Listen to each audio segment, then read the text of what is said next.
Howdy, all you delicious people. I'm here today to review Stay Alive, and ultimately, I'm here to review Vivarium. Vivarium. I don't even know if I'm even quite pronouncing that right. It could be Vivarium, could be Vivarium, Vivarium, Vivarium. I don't know. Anyways, ultimately, I'm going to let you know exactly where to go to see these films. I'm ultimately going to break down ultimately how I go into reviewing said things. Ultimately, again, if you will have noted by me going through all kinds of reviews, normally I try to do a very cryptic like sense of every movie, and then I do a double 5 time count and then go into spoilers every film. If you want to be completely void of all spoilers, then ultimately at the end of the day, you could wait till I do a countdown to Stay Alive, and then you could otherwise fast forward to through the video to ultimately see me adjust camera. And then I will be talking about, hopefully, what would be called Vivarium, because I'm probably pronouncing it incorrectly at this point in time. So, ultimately, yes, Vivarium is a Jesse Eisenberg like film. And yeah, I actually went into it and I was like, you know what? This is actually probably a very confusing movie, but a fairly interesting movie. It was kind of like how, like, the entire movie, I was like, how exactly did they shoot this film? I think was my main question about this film. So, ultimately, you can go and see the movie Stay Alive. If you die in the game, you die for real. You can see Stay Alive ultimately on Cinemax. You can see Cinemax by going through Amazon. And ultimately, if you ultimately don't want to go through the rigmaroles of starting a free account, or maybe you already had a free account at some point with Cinemax, dare in fact bootleg this movie. Find some app somewhere you can dare in fact watch this inside of your life. Ultimately, if there's like a movie box app or something like that out there that you can kind of bootleg this, definitely go into it. It still is a pretty good movie. It still is a pretty decent film. It still holds up at the end of the day. But yeah, ultimately, Vivarium is also on a Amazon Prime like pick list. Ultimately, if you insist on watching a lot of Amazon stuff, might as well see Vivarium. It's actually a pretty interesting film. I actually enjoyed it while watching it. Or, as per usual, again, if ultimately you don't want to bend over and go into the Amazon app, go into some bootlegged thing. Normally, I wouldn't suggest it, but I suggest it every time. Pirate the movie, see it somewhere. You gotta see this film. It's interesting. So at the end of the day, it's time to say, let's go into these reviews. So, ultimately, you die in the game, you die for real. Ultimately, covetedly mentioned very fairly frequently by Dan Avidan. Or Dan Avidan. Dan Avidan from them Game Grumps. If you know that you might be uh, grump or not so grump, you can go into the YouTube channel Game Grumps and ultimately decide whether you like these folks or not. Aaron and Dan, both, or Aaron and Danny, depending on what ultimately he likes to go by. Anyways, so numerous times I'd hear the quote, "You die in the game, you die for real," and I'm like, yeah, I remember this movie. I remember it fairly frequently. And especially Dan would always say this quote, especially when they're in their Super Mario Maker episodes. And so recently, especially the early ones, if a lot of people had watched those, you probably had heard about this movie at some point in time. So going into that, like recently having like Dan mentioned like a bunch of movies, like he mentions Ghostbusters quite frequently. He would mention Stay Alive. He would also mention in their Doom playthrough, I think he mentioned the movie Event Horizon, which maybe at some point I will eventually review and get to, just because recently, like, I really enjoyed that Lawrence Fishburne movie, and yeah, it was actually a pretty good film. So, One thing of concern that I realistically have about these movies is remembering who the F people are in this film. Because either people have fairly unique names, or reasonably, I probably won't remember who exactly they are. I might remember actors' names much more so than character names. Reasonably, in this movie, we have a pretty decent cast. We have Milo from Heroes. We ultimately have Frankie Muniz, so of course Malcolm in the Middle, and just kind of a cluster of kind of random esh like uh, characters that you had probably seen from any kind of barrages of movies or tons of series at the end of the day. The girl who plays Abigail, I remember her seeing her not only in this movie, but then I'm like, oh yeah, she was in the OC. Like I remember in the OC. Yeah. So let's go into this movie. So in a very cryptic like sense, it's a movie that still like quasi holds up, but looking at the gaming graphics, uh, like I don't know, I don't think the gaming graphics part like seemed to really come off very well. Like it seems to be kind of like you can't really tell what the gaming stuff is really going on in this movie. I don't know, maybe it was simply because I didn't get like the best like way of watching this or something like that, but I don't know. The gaming graphics just kind of comes off as kind of just like I can't really quite tell what's going on at some points. Funny enough, kind of going into this movie, the kills are fairly quick going into this film or going on in this film. It just seems like okay, what is the point of going into a game where you're gonna get like kind of just easily and quickly killed? Like there is probably no understanding of the rules. There's no really much trying to figure things out. It's just like, hey, hopefully you stay alive long enough. But man, so ultimately, this is this is a movie kind of like one of those where if you like eventually at some point you would just get your hands on some undeveloped game that ultimately is one of a kind, and like there's some movies where I've kind of seen this where you just have some random person who would give you this one of a kind like item as a gift or something like that, or like a game developer would just find this game and stuff like that. So it's kind of like a Jumanji kind of thing where ultimately you're just playing the game, not realizing it until you realize that you bit off more than you could chew with this game. Like kind of Stay Alive seems much more like the more current reboot of Jumanji and Jumanji The Next Level, where ultimately you just kind of get sucked into a video game, but instead of actually literally getting sucked into it, basically you're living the video game, all while eventually um, the video game is telling you like how you're going to die, pretty much. But anyways, so we go into this movie and we have a main character of Hutch, I believe. Yeah, just a weird, absurd name, and basically he ties himself to a friend. I think Milo's name in this movie, I think, is Loomis, and so Loomis ends up having this game, but it ends up going into Hutch's hands, and then eventually it it ends up that like okay, like not knowing any better, like Hutch and a bunch of his friends start playing this game, and to the point where eventually they try to seek out where the origins of this game is coming from. They try to do some research on the game, and then ultimately they try to uh, find a place uh, where this game had been created and defeated. Simple enough.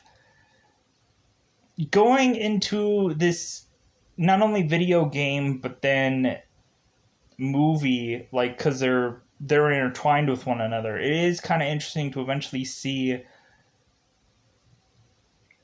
where the game could help people understand, uh, like the game can help people, and I thought that that was really interesting and really cool. Once we get towards the end of the movie, or towards more much of the end, where they end up finding the facility that is just like in the game, and they eventually have people like walking you through blueprint wise via the game where people are supposed to go to in real life. It's kind of very interesting. I really enjoyed that aspect. I really wish that we could honestly get more movies like this. Like, I really wish that we could either have very much more movies or shows or something like that where people are very much more sucked into a game. I know animes do have done that a couple times, especially with Darwin's Game, which is a great anime, and if you haven't seen it, you desperately need to. Or Sword Art Online is kind of not exactly Stay Alive, but it's quasi similar to it, because really for Sword Art Online it has a very like medieval like sword fighting kind of thing, but it's very interesting. The ones within also anime quasi ballparkingly uh, in the same route of quasi being like Stay Alive. But yeah, definitely Darwin's Game is definitely pretty much just as like pretty much just similar to Stay Alive, except for Darwin's Game has a app, where this is of course just a console game. So I think it's about that time to, as I'm kind of referencing other things for people to watch as well. If you're ultimately looking into anime, definitely go into Anime Bogo, Anime Bogo. You can go there and watch all that stuff for absolutely free. So that way you don't need to buy or whatever your way to find a Darwin's Game. You could easily watch it for free. But anyway, moving on. Let's go into that double five sweet delicious territory. At the end of the day, you could say, hey, that you watched this show and ultimately know everything about it. So at the end of the day, let's get into that double five times sweet spoiler territory, because there's not much to say about this movie. Uh, it's kind of quickly like glazing over what happens, and then just hooray, this is what happens at the very end. So yeah, it's just kind of um it does quasi still hold up, but it's kind of a very reflection on, like, it does feel like an old movie to me, even though reasonably it's just kind of like, because like the whole video game slash movie thing is kind of goofy, and told me kind of see like the video game effects aren't like the greatest going on in the movie. Like looking at it now, where we have like Ready Player Ones and stuff like that that look so much more cleaner and so much more interesting going on.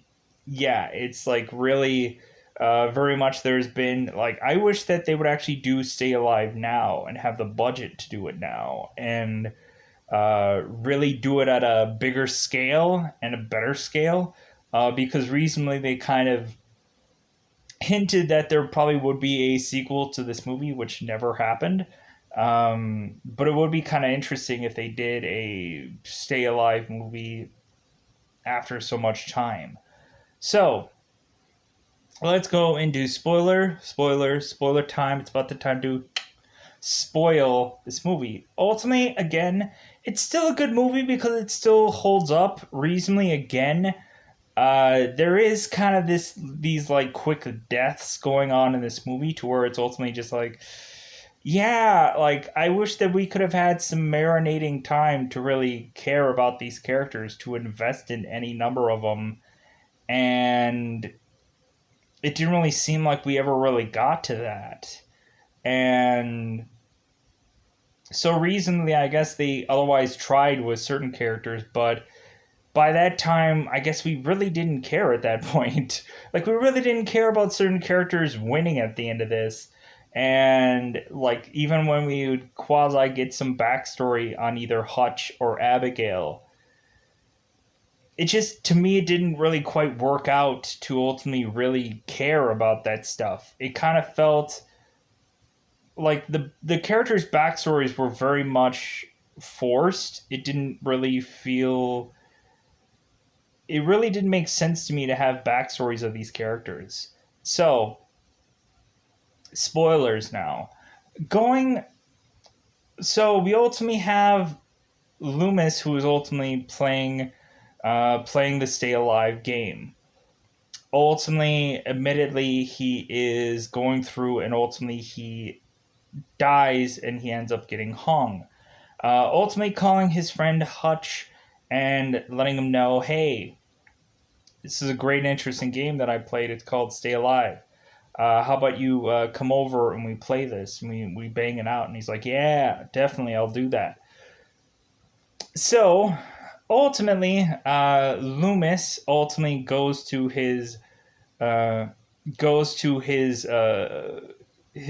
friends that are just uh, adult contenting away with one another, and they are having a good time. Evidently, one is weirdly wearing a pig mask for reasons I don't quite understand. But anyways, Loomis ends up brushing in on them, going to town, and ultimately he says, "Hey, yeah, I found your bodies in the game, and like I saw you guys both killed." And his his roomie or whatever ends up going, "Yeah, well, like we stopped playing a while ago."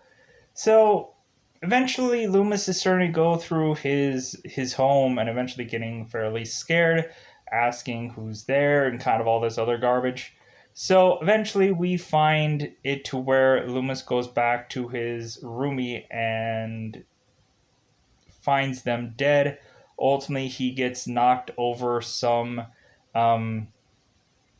knocked over and then hung. Eventually Hutch ends up going and finding out via going to his friend's home that ultimately he had been killed. Ultimately, there is a detective there asking him, um,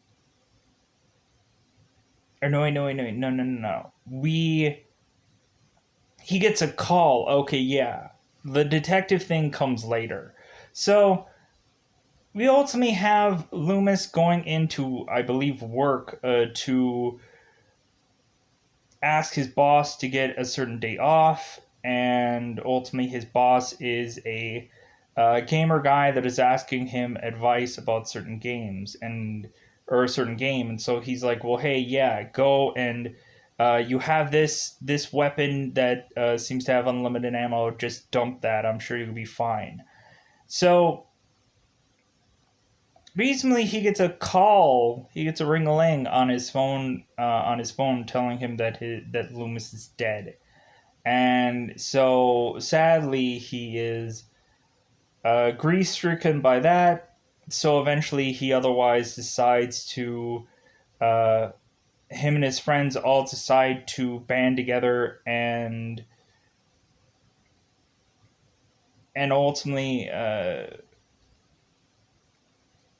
because he goes to his funeral. He meets some girl who takes pictures of everybody, and bizarrely she takes pictures of people that evidently don't cry when they're taking their picture. I don't know, it was weird. So uh uh and that of course is Abigail. So Abigail and Hutch meet together, and ultimately they go and they play this game together. So they play this game together with Hutch's boss. I believe his name is Miller. And as I'm pulling these names out of my butt, just trying to remember who they are. So going into this, we because I've also seen this movie numerous times, so luckily I can try and like remember some of these names. But good God, are they extremely hard? So so we ultimately have them all playing this game, and ultimately at first there was this scripture like reading, And she's like, "Oh, we all have to read the." Abigail is saying, "Oh, we all have to read this text." And Frankie Muniz's character says, "Okay, there's no way that this game could understand that we read this text. There's no way." But they all read the text regardless. So they all read the text, and then they all start the game. And so reasonably, it ends up that it seems that everyone does really well except for Miller, Hutch's boss. He ends up getting killed, and ultimately, eventually, while going through his office, eventually he ends up really, actually, legitimately getting killed. Uh, Ends up getting stabbed. So we have it to where eventually Hutch ultimately goes to his office to be told that his boss is dead. And so now we have the detective in. Okay, I'm trying to remember this perfectly. And the detective comes in and asks, like, okay, hey, where were you the night before? Like, oh, I was playing a game with my boss, like, but it was all online. Like, I was talking to a bunch of my friends, four friends who were all with me to see that I wasn't killing anyone. Kind of, because really, I guess they were naturally assuming, oh, yeah, like, Hutch guy killed Miller, and I guess that's what immediately the detectives were thinking. So, reasonably, he was telling them that they were playing this game, Stay Alive. Eventually, the detectives look into this game because reasonably, more and more, this whole Stay Alive thing keeps coming up. So, eventually, it gets to the aspect of we having to start to rationalize that these characters are going to start dying. We ultimately have it to where all these guys are very much grief stricken because again another friend of theirs dies, or it's bizarre that one of their friends dies during this game. We have I believe his name is Phineas, who ultimately is kind of just driving around in his car, and eventually he starts to mention that he is really heavily starting to hallucinate more than he's ever hallucinated before. Calling Frankie Muniz's character, and ultimately, like, he had quasi started the game again, and then went off, and then started to hallucinate, and so ultimately, when he paused the game, he had paused right when the chariot was going to run him over. And so immediately when Phineas gets out of his car, immediately there is a chariot there to eventually just run him over. And so they are more and more starting to realize that the game is real and that people are starting to die via this game. So reasonably, we get to where they are starting to figure out that reasonably they need to come up with a conclusion of how to defeat this thing. We have a character, I think her name was October. What a weird name to have. But I guess it kind of meets the horror genre. So October is, I think, Hutch's sister, and she ultimately, when playing Stay Alive with this other group, she mentions how reasonably there's a real story behind all this stuff that they're playing. She ultimately is breaking down how reasonably she had heard this old story via her grandmother or something, or some family member that had told her that about this backstory. And so ultimately she, while leaving the group, eventually goes into finding and fact checking more so about this uh, more so about this game, especially once they start to hear that people are starting to very much die. Hutch eventually realizes that the exact same way of which they die in the game is where they die in real life. Exactly. To the point of some people had blood drained out of them, some people were stabbed with a thing of scissors, and this and that. Everything has to be identical to the way they died in the game. Hangings and stuff along those lines. So, we ultimately go into eventually Frankie and October are together, and Hutch and Abigail get back to them, and they had realized when Hutch and Abigail realized that Frankie had left the game on. They're like, "Hey, what are you doing? Like, you're playing the game?" And he's like, "No, I wasn't thinking about it. It just came on and whatever." They had realized that October is shown on the screen, and ultimately she is very much starting to become scared, very paranoia, runs away, eventually into this seemingly constructed like site. Ultimately, she realizes that she needs to put nails into the villainous person. So they are scrambling to try to find the address of where this game was developed at, to get to these developers to try to figure out how to maybe have someone there to solve this whole game problem for them.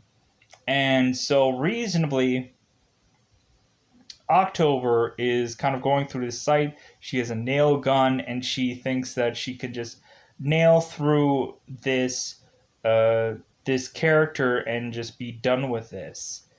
And but we also realize that supposedly mirrors are her weakness, because every time you would see a mirror in this movie, the mirrors would shatter. Every time you would see a mirror within this movie, it would shatter. So we have this girl that is shooting nails into this spirit, but that's the problem. She's putting nails into a spirit, not an actual real corpse. So she's shooting around, but the only problem is she eventually, like everybody else, usually ends up getting hung upside down, and then eventually ends up getting their throat cut, and October ends up bleeding out.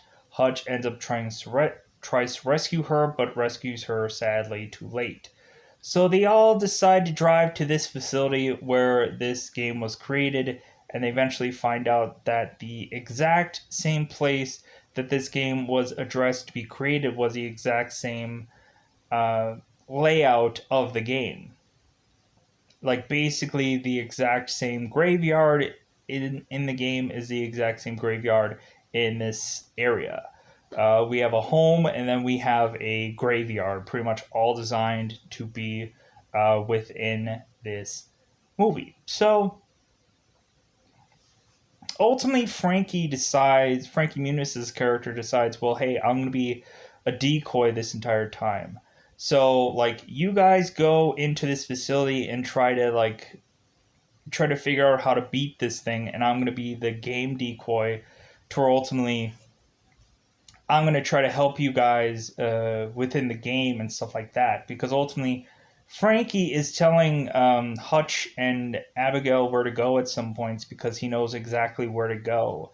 So he's in places that they have not yet to go, and at some points there are times when Abigail gets taken, and Frankie ultimately has a key to get into that room, and ultimately has roses to throw on Abigail to save her. So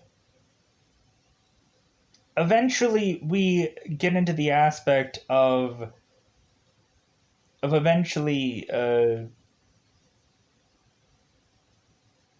Frankie ends up having to very much be very much be uh, like getting rid of, because he's kind of the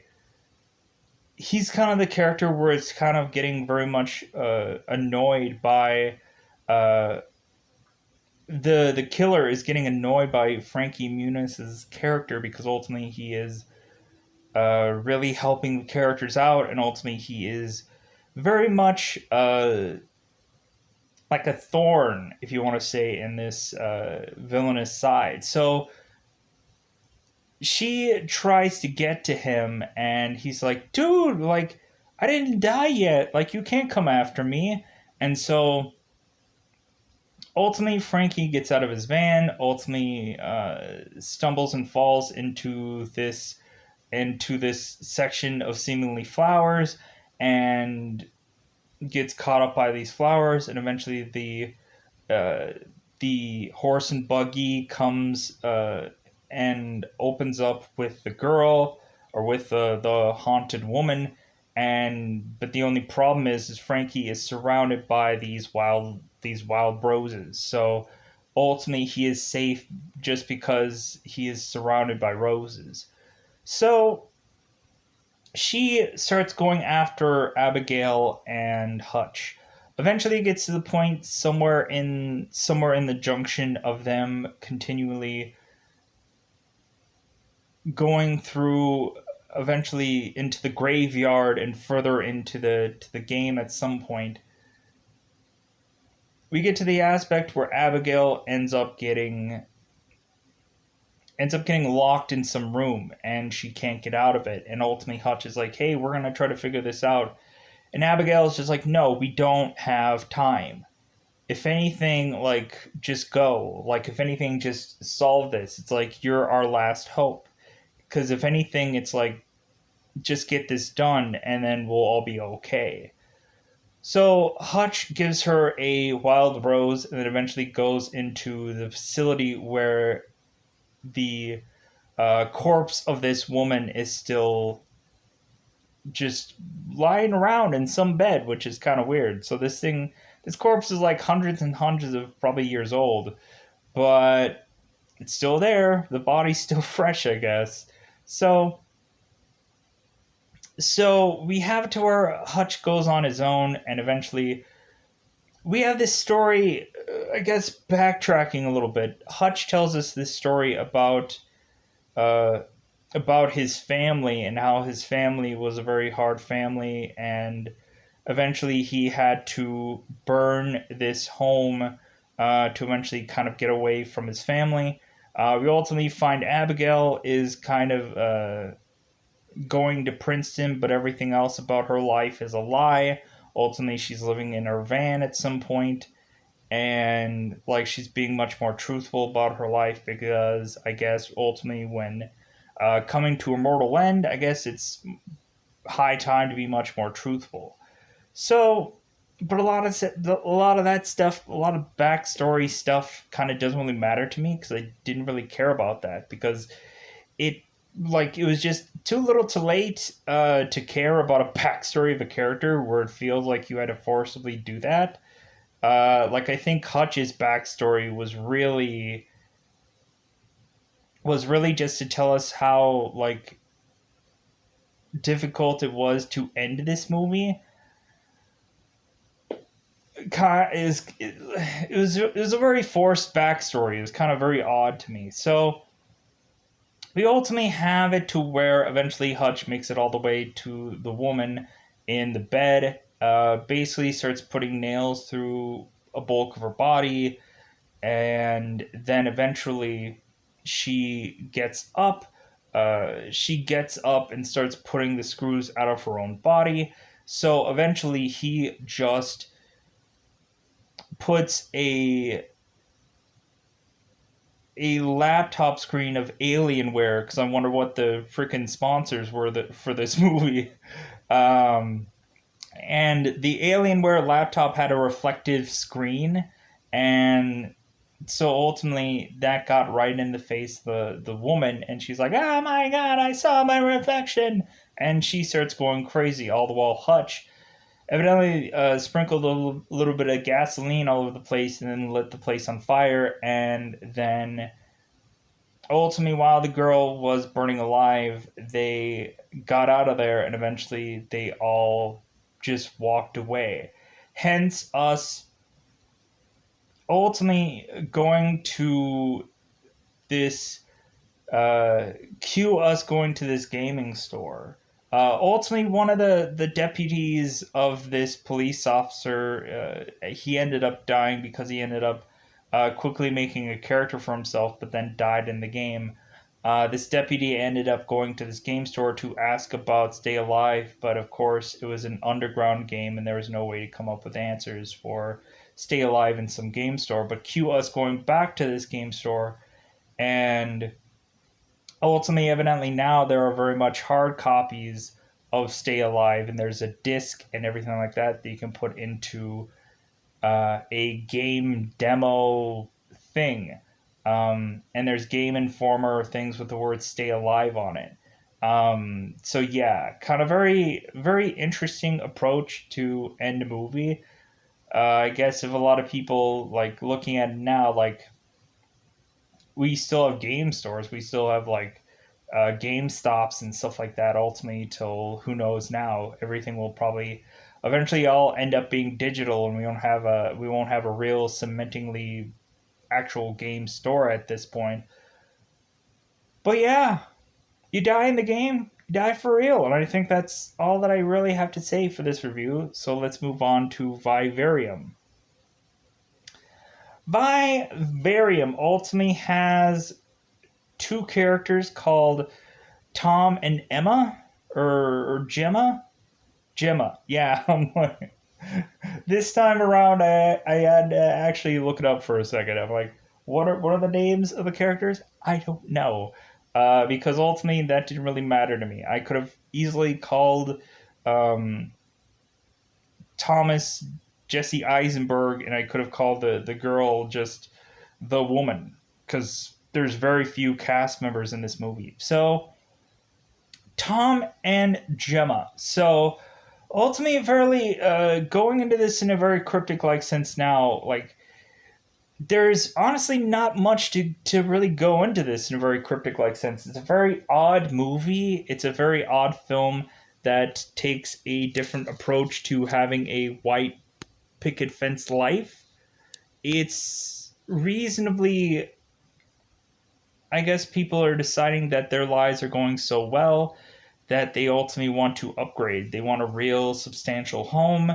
And once they find out that they are going to get a real substantial home and they go out looking for a home, basically they end up finding a home that they're not quite sure is right for them. But at the end of the day, they ended up getting stuck in this home.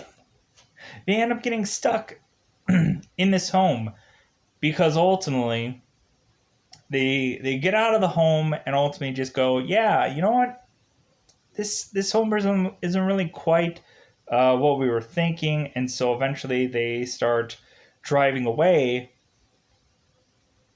And it seems at any point in time that they end up turning, they end up keep turning in circles. Round and round we go.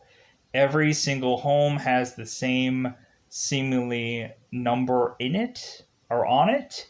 And so it's a home that they can't seem to escape.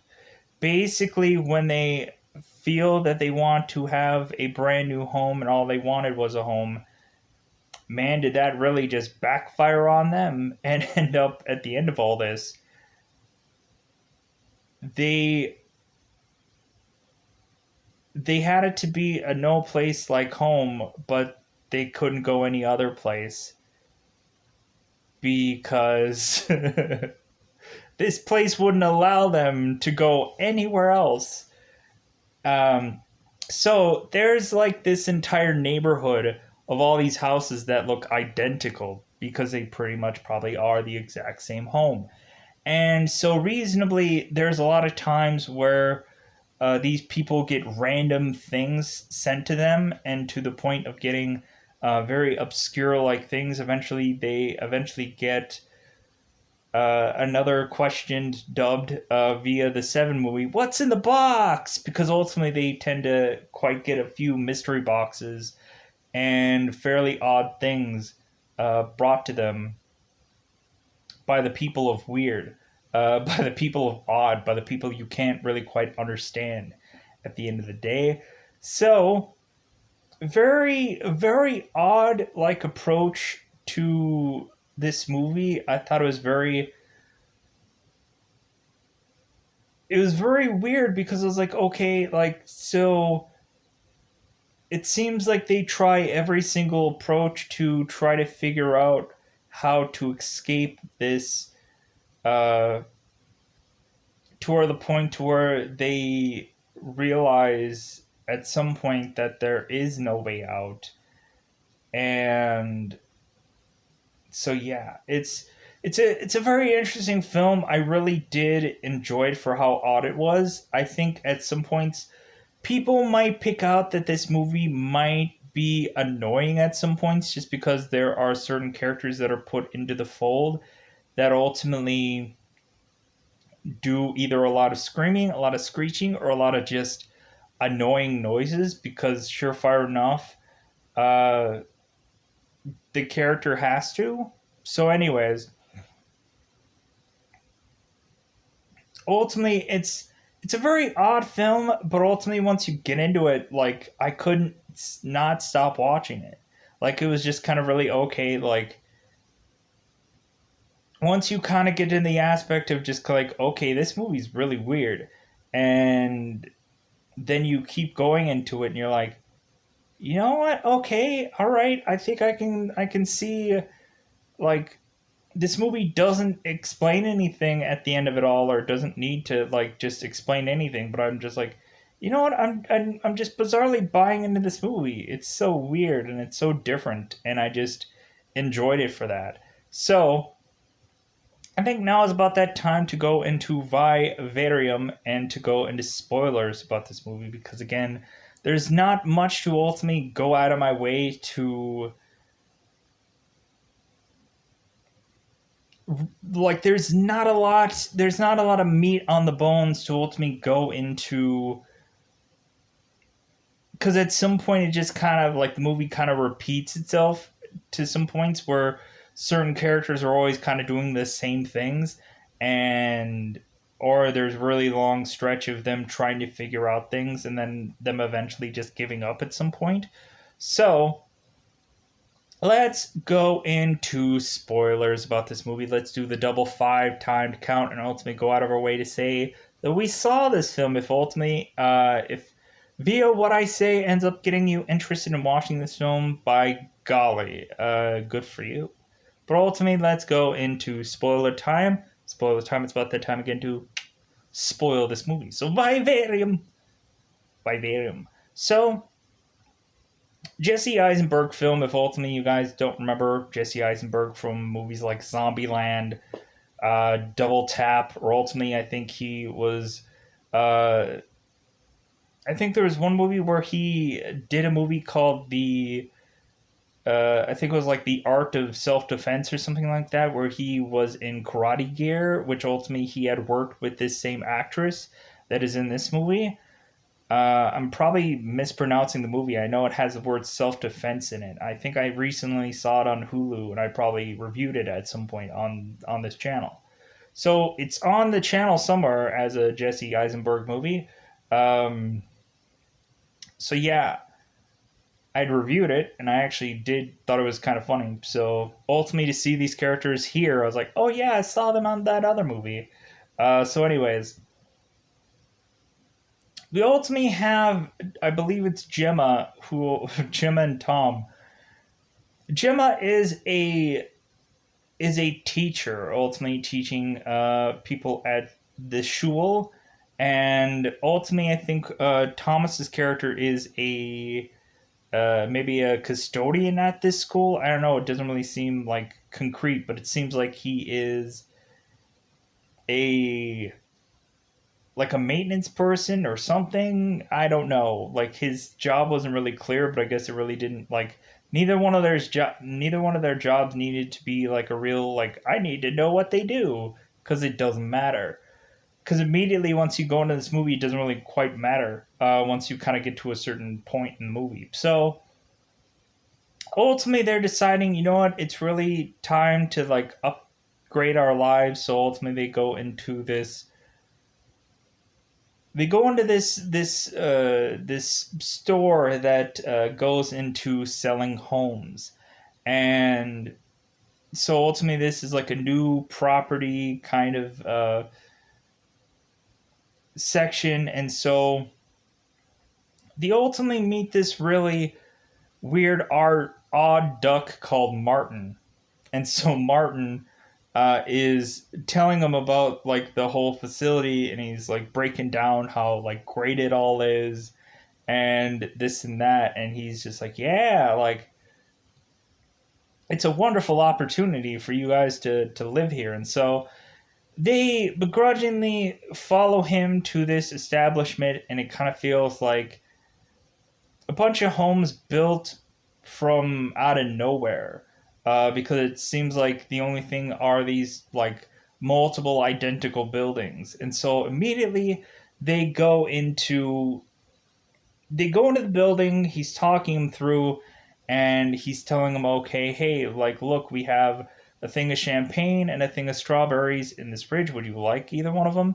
And the woman's like, no, I'm driving. And then the guy Martin ultimately offers strawberries to Jesse Eisenberg's character, and he's like, "No, I'm driving too." And so immediately it's like, "Oh, okay, all right. So you guys just don't want anything? Okay, cool." So kind of goes to the entire house and breaks down like the bedrooms and everything like that, and so all the while the couple is going on a tour, they immediately eventually start to notice that Martin is gone.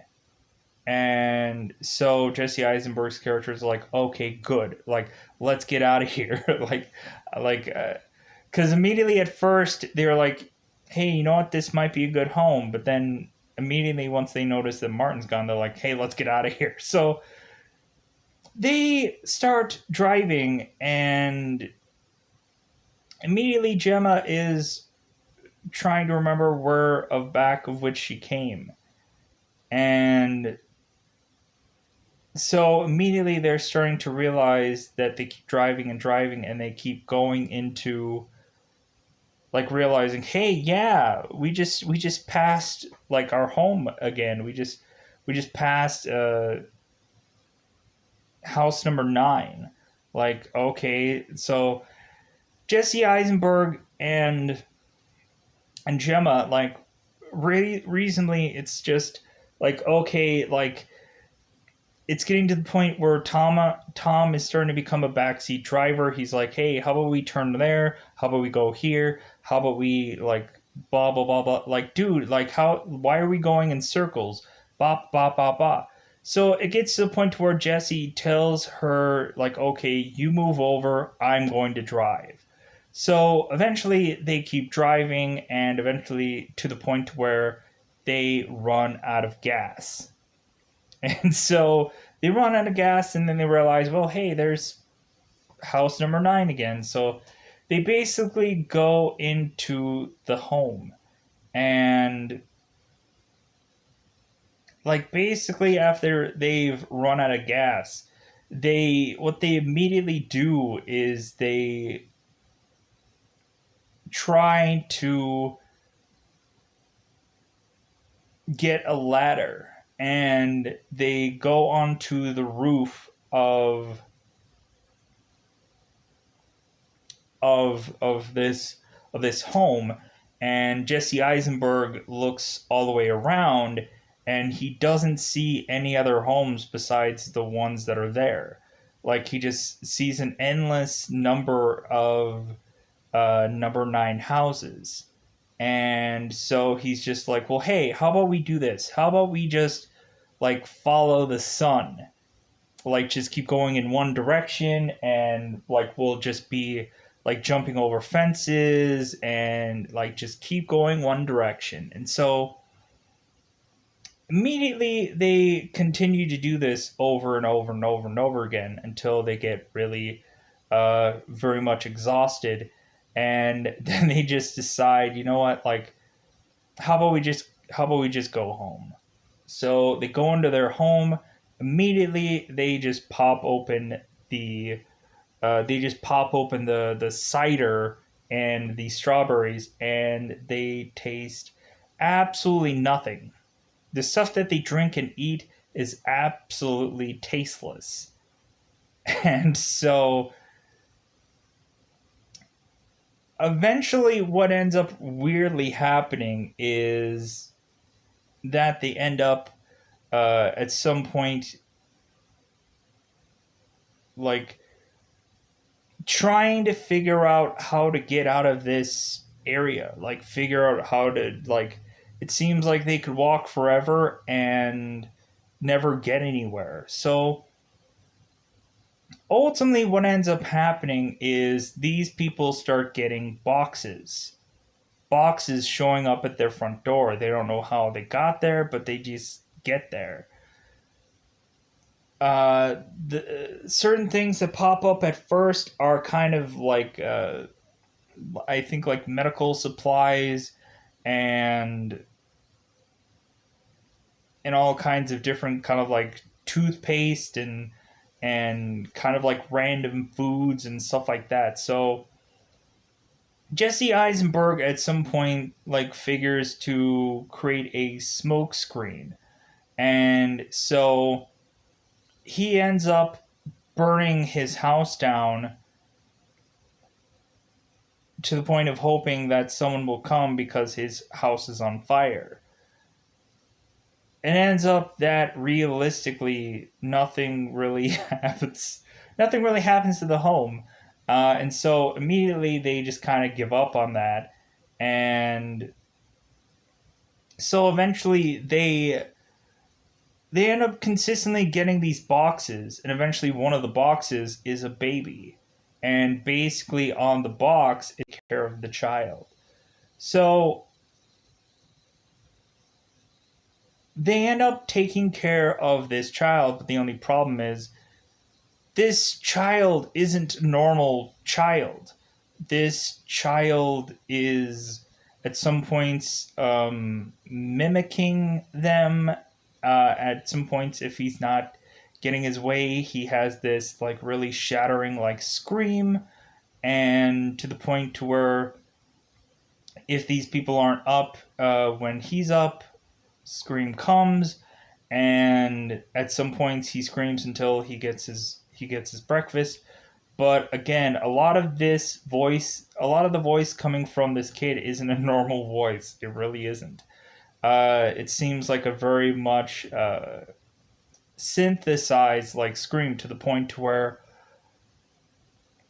a lot of the times they are giving the finger to the kid. They are otherwise telling him, when he tells them that they're his mother or father, they ultimately easily tell him that they're not his mother and not his father, because this kid doesn't have emotions. This kid isn't a real boy. And so eventually we'll find out later what also eventually this kid does. So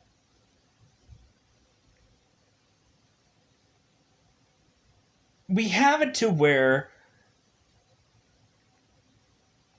they are continuously taking care of this random kid that was dropped on their doorstep. Eventually, it gets to the point to where Jesse Eisenberg is just like, his character is very much coming up with kind of different things to try to escape. So he all of a sudden realizes that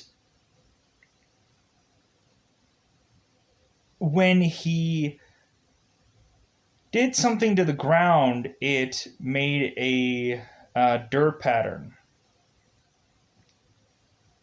Because he ultimately flings a cigarette onto the boy, which bounces off the boy and goes to the ground, and all of a sudden creates dirt on the ground. So Eisenberg's character starts digging into the ground, just repetitiously digging into the ground, hoping that they're going to find Australia or China or water or something.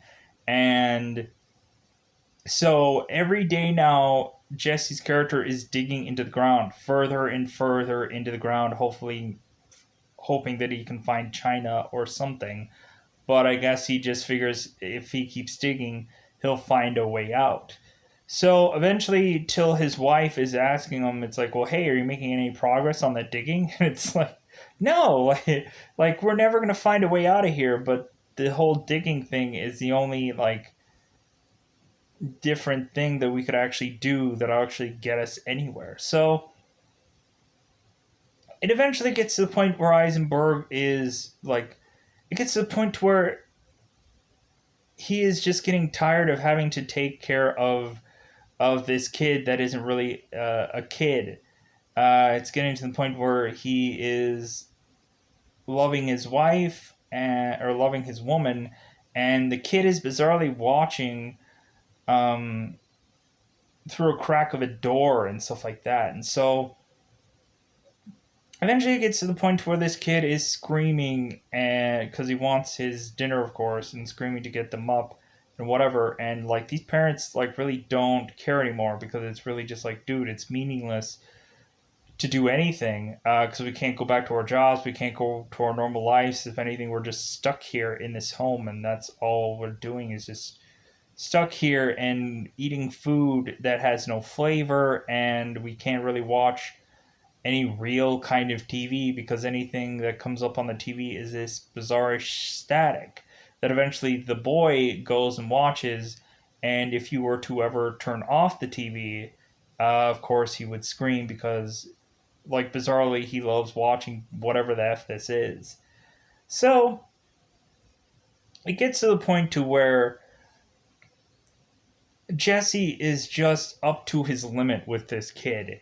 And so eventually he takes the kid and throws him into the car and locks the car and tells his wife that it's like, maybe we should starve it. Maybe we should kill it. Maybe we should try to like, because again, this boy is not normal. So they decide, like, Jesse decides to, like, let it sit out there and starve to where they won't hear it anymore. And eventually, Gemma goes out there and unlocks it, and then just really very much more so becomes this kid's mother for real because ultimately her and Tom's character are really starting to have a real like rift, even though like Thomas is like very much apologizing and he's like, you know, I'm sorry, like it's just like I am just had it with this. And so Thomas is just digging his own grave, metaphorically, and at some point in this movie we'll get to that. So Thomas is repetitiously just digging, digging, and digging until he is uh, like overly exhausting himself, and to the point of him like there's this really long hole of just digging. And so eventually it just gets to the point where Jesse's character just falls asleep in this hole. Like that's just what he does. He eventually just digs so long that he gets exhausted and falls over into the hole and falls asleep. So it gets to the point to where Gemma is sticking around with the boy, kind of doing motherly things, but then still reminding him that she is not his mother. To the point where they're looking up at the clouds and eventually talking to this boy and asking him like, "Hey, what is this? What does this cloud look like?" And the boy ultimately tells her, he's like, "Well, yeah, it looks like a cloud." And she's like, "Yeah." every single cloud in the sky looks like a perfectly normal cloud. Like there's no clouds that ultimately look like faces or like bunnies or anything like that. Every cloud looks like a severely normal cloud. It's so weird and absurd how every cloud looks like a normal cloud that you can't tell anything but it being a normal cloud because this environment is freaking weird. So eventually pushes on to where eventually at some point the boy goes missing. The boy goes missing, and so eventually the mother asks Thomas where the boy is. Has he seen the boy? And ultimately he's like, no, like, dude, I've just been like, I've been in this hole for like 12 years now. So eventually the boy reappears, and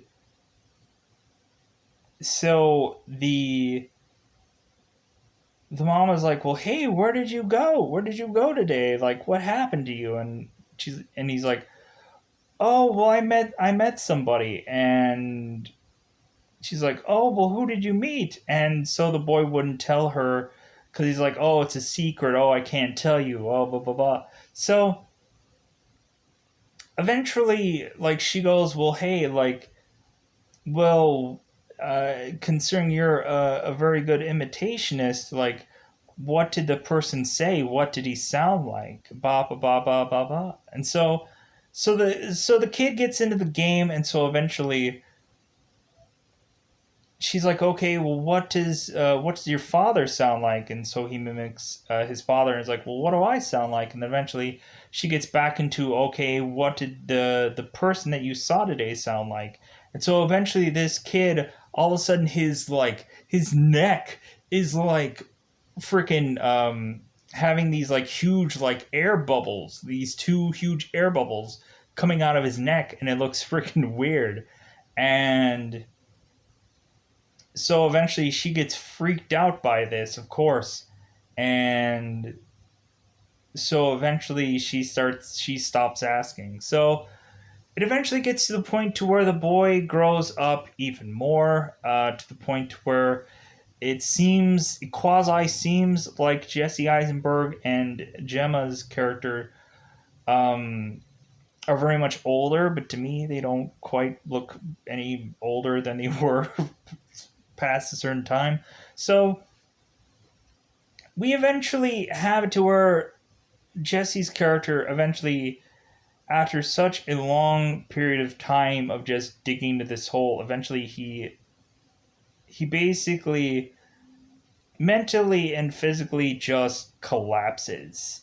And so it gets to the point to where uh, Gemma is like carrying Tom and just going like, oh my god, like he's dying, like uh and asking her son to help her.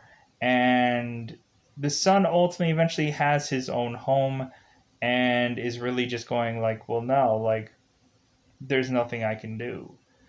And to the point where eventually they drop a box, and the box now has a body bag for Jesse, knowing full well that he's just going to die. So what ends up happening is Jesse gets put into a body bag and then just shoved down that same hole that he dug for so long. And then ultimately we have this boy, or this man now, that rips a hole in this world and then goes through this like weird dimensional hole through the part of the street. And and Gemma grabs a pickaxe to stop this hole from closing, and then she jumps into this hole. but it's a hole that makes absolutely no sense. Through this hole, she's going through other seemingly, um, I believe, maybe intertwining homes or past homes of other kind of families, and to her ultimately she's seeing same scenarios of other uh, people that came to these homes and were eventually at some point killed in the same manner they were, the exact same kind of manner, and other kinds of families to eventually, like, she sees them in different kind of colors. Like there's these red rooms, there's these green rooms, there's these blue rooms, there's these bop bop bop bop bop bop bop rooms, like freaking in different kinds of colors. She keeps going through these different homes, opening up another door just to go into another home, and so on and so forth, till eventually she goes through one door and comes flying down a flight of stairs to go back into her same home. So eventually, what is to end up just happening to this woman is that she, at some point, eventually just goes and then just dies off at some point. Again, to have the man eventually come back in, uh, put her in a body bag, and then throw her down the hole um, that Thomas was in, and then eventually he puts dirt over that hole and then seals it up, and then the dirt turns back into grass.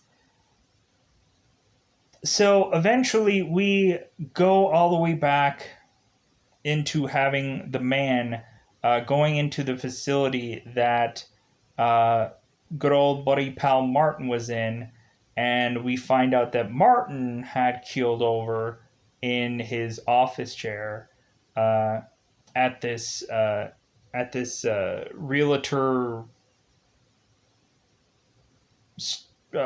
selling of home place, and so what happens is the man ends up taking Martin's name tag and putting his name tag on, and so now he's the new Martin. And so ultimately he takes the old Martin and puts him in a body bag and pretzels him up into some cabinet, and then waits for the next two people to come in to look for homes. And basically, we start all over again. And that's just kind of how the movie ends. Like, it's a very simple film, but at the end of the day, I thought it was very fascinating. I thought it was very interesting. And ultimately, I think through a lot of this movie, I think a lot of people could come up with ideas of what to do, um, or how to kind of figure this out, or try to, like, what would be your game plan is probably where this movie would go into. So I think other than that, it was a very interesting movie. It was very weird, and I really enjoyed it. And probably should not have. But anyways, I think I'm going to get out of here so I can do other reviews and stuff like that.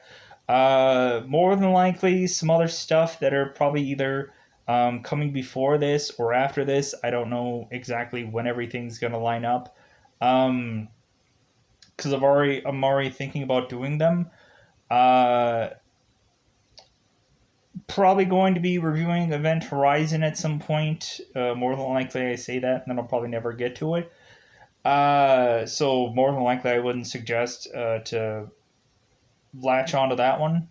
I am going to be reviewing because I already have it on docket. I already have it kind of done, and some of the thumbnails and everything are already done for it. I'm going to be reviewing the first Deadpool movie and the Green Lantern film simultaneously in one review. So check that out eventually when it comes out. Either if it's already have come out or past come out, but eventually it will be a thing I will do because I've seen the movies lately, so I gotta get that done. So let me know in the comments below if there might be a either old movie or a fairly more recent film that you want me to review. If you had seen it and you thought it was good, there have been probably a ton of movies that I'd probably seen that ultimately I need to re-see now and review them, because I ultimately want to have the review still on here somewhere. Immediately, I think films like Velvet Buzzsaw might be one that I might have to review eventually, sometime soon, and bring that re out there to be reviewed because I liked that movie. And I think there might be a cluster of kind of other movies coming eventually down the pipeline that I'm going to try to re-review. It would be funny to just kind of re-review some not so quite good movies, but I think reasonably I'm going to try to do some fairly either memorable ones or just some easy ones to find for a lot of people. So yeah, that's what I'm going to do. So I'm going to get out of here. Bye, everybody. Bye, everybody.